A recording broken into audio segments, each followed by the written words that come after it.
Saya duduk di majlis-majlis ilmunya Allah Subhanahu wa taala.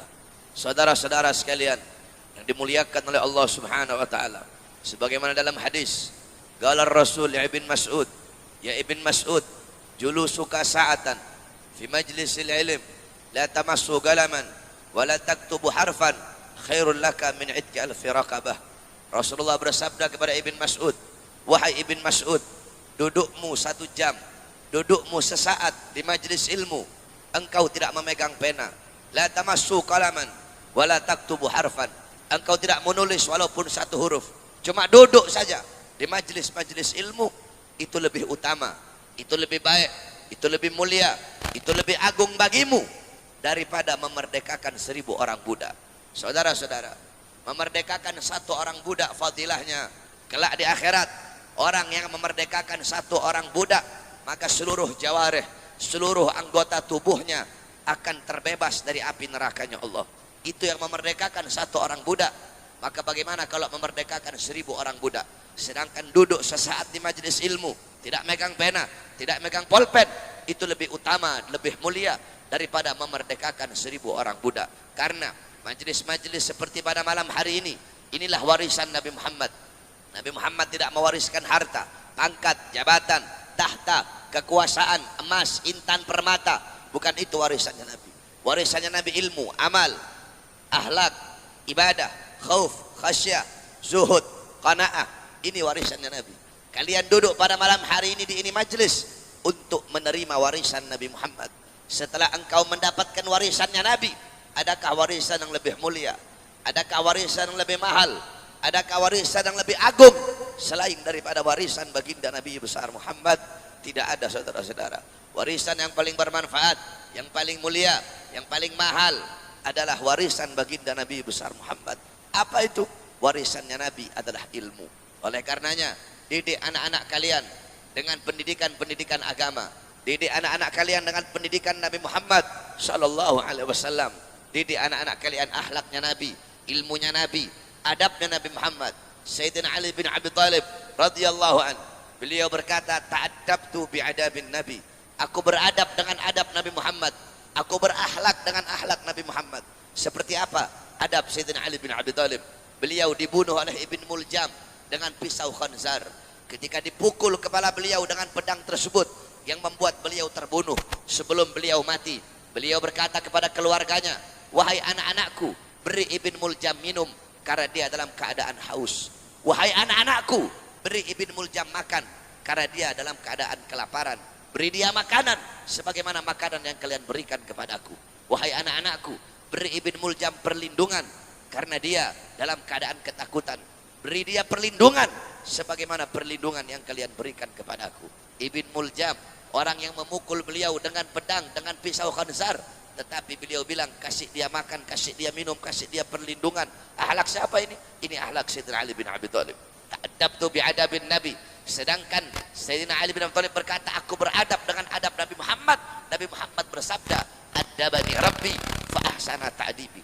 Allah yang mendidikku, Allah yang mengajariku, sehingga sebaik-baiknya akhlak, sebaik-baiknya adab, sebaik-baiknya pendidikan adalah akhlak, adab dan pendidikanku.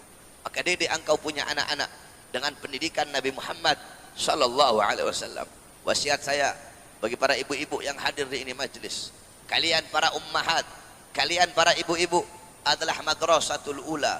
Kalian adalah pendidik pertama, kalian adalah sekolah pertama, madrasah pertama, majlis ilmu pertama bagi putra-putri kalian. Kalian sebagai seorang ibu, kalian adalah muallimah, mudarrisah, muaddibah. Kalian adalah seorang pengajar, seorang pendidik bagi putra-putri kalian. Sekolah pertama bagi seorang anak, madrasah pertama, pondok pesantren pertama, guru pertama, majelis taklim pertama bagi putra-putri adalah seorang ibu.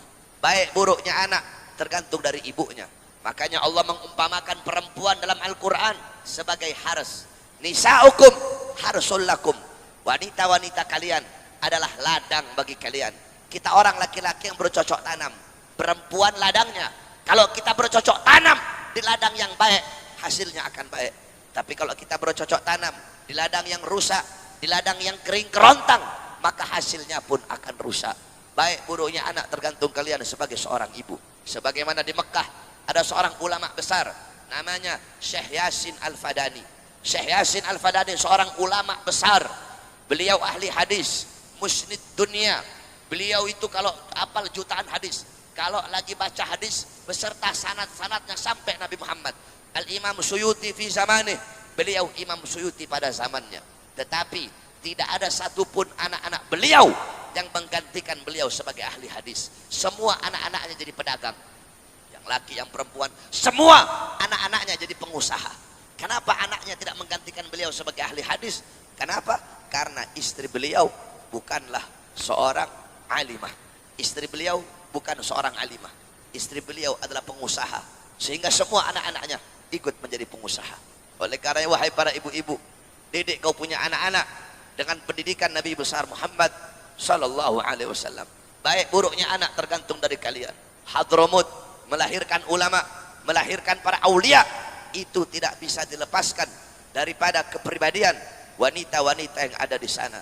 Ahlan wa sahlan guru kita Al-Habib Hanif bin Abdurrahman Al-Attas. Marhaba. Allah habibana. Didik kau punya anak-anak dengan pendidikan baginda Nabi besar Muhammad. Hadramut melahirkan para ulama, melahirkan para aulia, melahirkan para asfiya. Itu tidak terlepas dari kepribadian wanita-wanita yang ada di sana. Saudara-saudara, bagaimana wanita-wanita di sana mendidik anak-anaknya? Al-Imam Al-Habib Ahmad bin Hasan Al-Attas radhiyallahu anhu.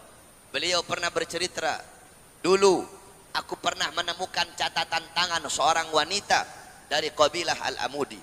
Itu wanita menulis dengan tangannya syarah kitab Minhajnya Al-Imam An-Nawawi.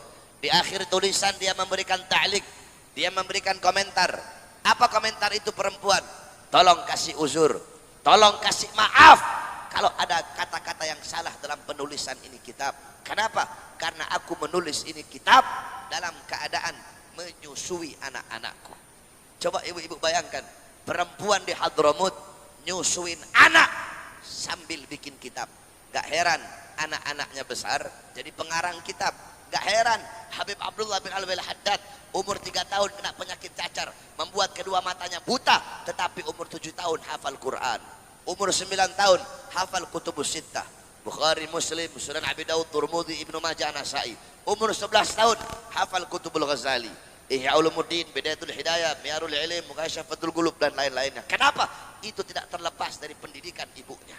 Al-Habib Ali bin Muhammad Al-Habsyi, Sahibul Maulid, mendapatkan magom kewalian yang sangat tinggi, yakni ra'ar rasul yaqdatan, melihat Nabi Muhammad dalam keadaan terjaga di umur 11 tahun. Kenapa beliau mendapatkan magom kewalian tersebut? Karena itu tidak terlepas dari pendidikan ibu beliau, Syarifah Alwiyah Al-Jufri. Syekh Ibrahim Al-Madbuli, beliau datang kepada ibunya. Ibu, Ibrahim habis mimpi ketemu Rasulullah.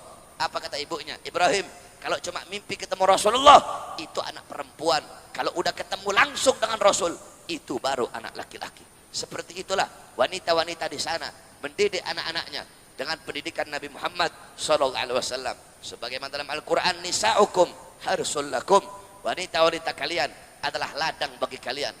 Oleh karenanya wahai para ibu-ibu, didik engkau punya anak-anak dengan pendidikan baginda Nabi besar Muhammad SAW. Kalian ibu-ibu zaman sekarang, apalagi anak-anak perempuan, kalian biarkan anak perempuan kalian telanjang, kalian biarkan anak perempuan kalian buka aurat, kalian biarkan anak perempuan kalian pacaran, bahkan pacarnya datang ke rumah, ibunya yang matikan lampu, saudara-saudara.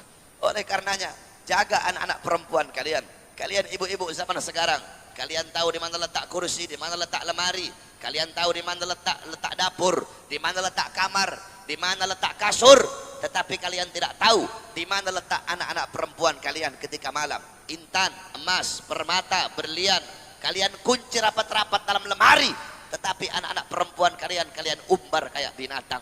Apakah emas lebih berharga daripada anak perempuan kalian?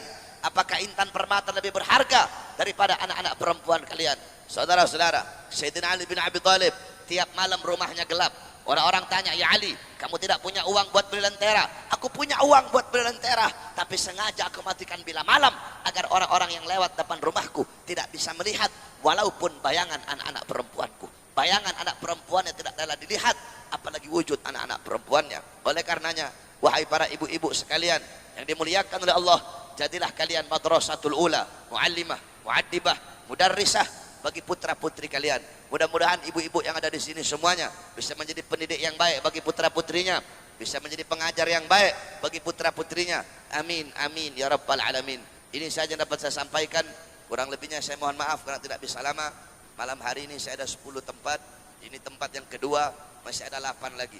Akan diteruskan oleh guru kita yang mulia Al-Habib Hanif Ibn Abdurrahman Al-Attas. Ini saja dapat saya sampaikan.